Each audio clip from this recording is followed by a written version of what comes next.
Europe 1, j'ai choisi pour vous.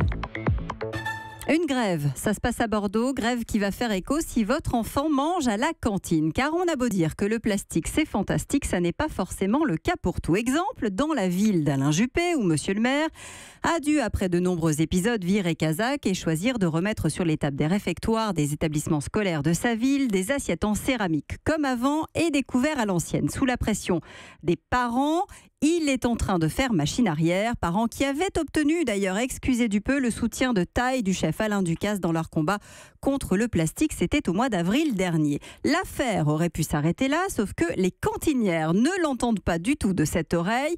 Depuis hier, elles ont tout bonnement cessé le travail. 87 écoles sur 101 concernées et ce mardi, elles vont aller manifester sous les fenêtres de monsieur le maire. Comme Corinne par exemple, elle témoigne, elle est employée dans une école maternelle et elle explique qu'une assiette en plastique, c'est 500 grammes vide.